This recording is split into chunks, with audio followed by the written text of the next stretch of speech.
बकरी डर से भरी आवाज में हाँफते हुए, भाई गधे, रुको, मैं तुम्हें कुछ बुरी खबर देने आया हूँ। मैंने कल रात झाड़ियों के पीछे बैठे लोमड़ी और उल्लू को बात करते सुना। उन्होंने तुम्हारे खिलाफ एक भयानक साजिश रची है। वे कहते हैं तुम राजा का मजाक उड़ा रहे हो, तुम गा गाकर राज्य में अराजकता फैला रहे हो। Ve तुम्हारी हमसी को ज़ाहरिली हमसी कहत हैं। Ve राजा को समझ देंज की तुम राजा दरबार की गरिमा को नष्ट कर रही हो। गधा आंखें चौड़ी करके, आवाज कांपती हुई, क्या कह रहे हो बकरी भाई? वे कहते हैं कि मैं राजा का अपमान कर रहा हूँ। मुझे, जिस राजा को मैं अपना पिता मानता हूँ, जिसकी मुस्कान से मेरा दिल खुश हो जाता है। अगर मेरी हंसी किसी को दुख पहुंचाती है, तो मेरा गाना खो जाएगा।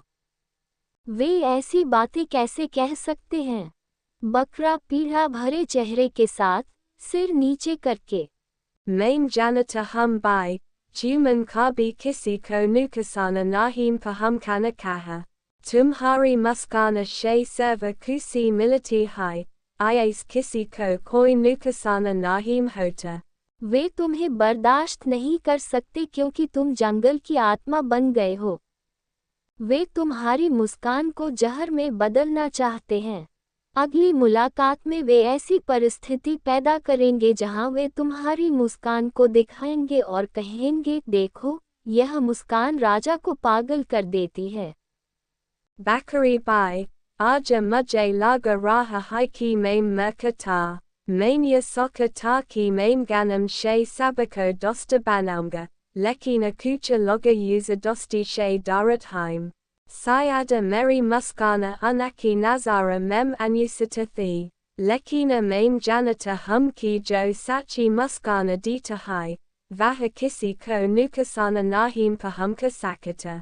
मैं वादा करता हूँ, राजा दरबार में मैं साका साफा साफा कहूँगा, मुस्कुराकर नहीं, शांत स्वर में। अगर वे मेरी मुस्कान को जहर कहेंगे, तो मैं उनके सामने खड़ा हो जाऊंगा और उनकी आंखों में आंखें डालकर कहूंगा, ऐसा गधे की मुस्कान कोई साजिश नहीं है, यह एक मासूम का प्यारा है जानवर। बकरी, आवाज बारी, हराना, तुम्हारा साहस है तुम्हें महान बनाता है, भाई गधे। अगर तुम्हारी आवाज नहीं भी निकलेगी, तो भी तुम्हारा दिल जरूर बजेगा, मुझे पता है। लेकिन एक विनती है, सावधान रहना। लोमड़ी का जाल बहुत ही चालाक होता है, हंसकर अपना विनाश मत करो। गधा आंखों में आंसू, धीमी और गंभीर आवाज, आज पहली बार मुझे समझ आया, सच बोलना आसान नहीं है।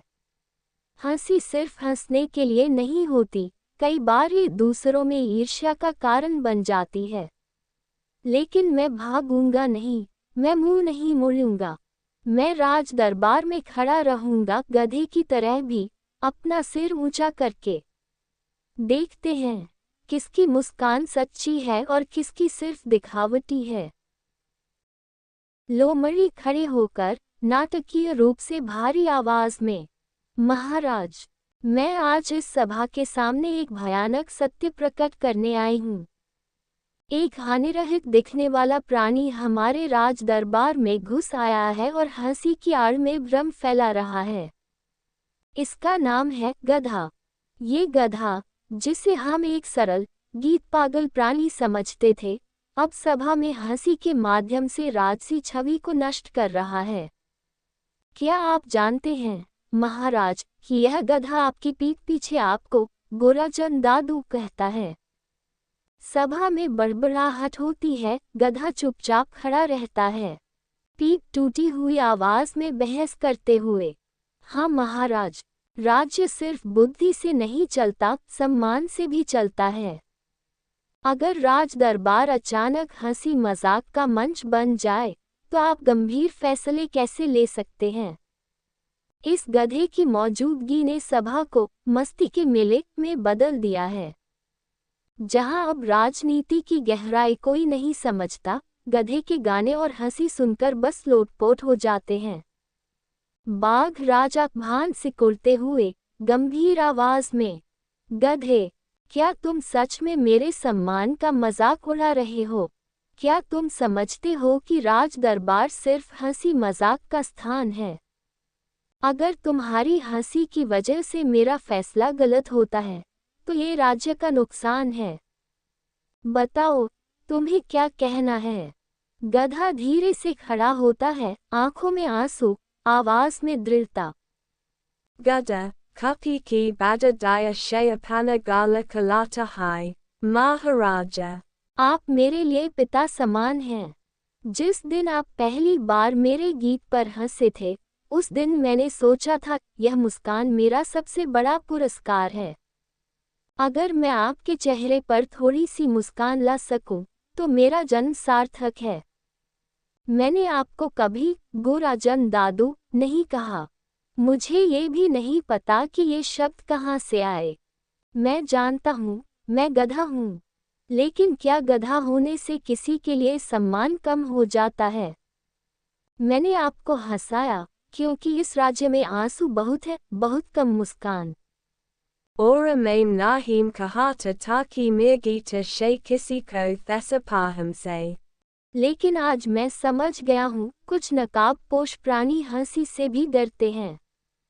वे नहीं समझते, हंसी का मतलब मजाक नहीं है, हंसी का मतलब मुक्ति है। सभा में सन्नाटा है, कोई कुछ नहीं बोलता। गधे की आवाज कांप रही है। गधा आंसू पोंछते हुए, महाराज, अगर आपको लगता है कि मेरी मौजूदगी से राज्य की बदनामी हुई है, Tamaim abikala jata hum, maim gana horadumga, apani hamsi bula jaunga. लेकिन मेरे दिल में जो प्यार है, मेरा सम्मान है, वो कभी नहीं मिटेगा। एक पल की खामोशी, फिर अचानक बकरा खड़ा हो जाता है। बकरी अपनी गर्दन ऊपर उठाते हुए, महाराज, मैं गवाह हूँ। मैंने अपने कानों से सुना है, लोमड़ी और उल्लू ने मिलकर यह साजिश रची है। वे बैठ गए और गधे को फंसाने की योजना बनाने लगे। गधे ने कुछ भी गलत नहीं किया। Unhon gade ki sarala muskana ko hathiara ki tarahar istamala kiya ora usaka karatra kurana kahatna. सभा में बड़बड़ाहट होती है। राजा आंखें घुमाता है और लोमड़ी की ओर देखता है। बाघ राजा गुस्से में सांस रोककर, लोमड़ी, उल्लू, क्या ये सच में हुआ? क्या तुम राज्य को झूठ के रास्ते पर ले जाना चाहते थे? लोमड़ी और उल्लू चुप हो जाते हैं, अपना सिर नीचे कर लेते हैं। बाघ राजा जोर से घोषणा करते हुए, राजसभा ने आज एक नया सबक सीखा है। गधे की हंसी कोई मजाक नहीं है, ये गहरे, निश्चल प्रेम की अभिव्यक्ति है। जिसने उसका अपमान किया है, उसने राजसभा की गरिमा को नष्ट कर दिया है। उन्हें दंडित किया जाएगा। और गधे, आज से तुम्हें राज्य के आनंद के दूत के रूप में सम्मानित किया जाएगा। सभा जोर से तालियां बजाती है। गधे की आंखों में आंसू भर आते हैं और वह अपना सिर नीचे कर लेता है, फिर उसके चेहरे पर एक छोटी, शांत मुस्कान लौट आती है।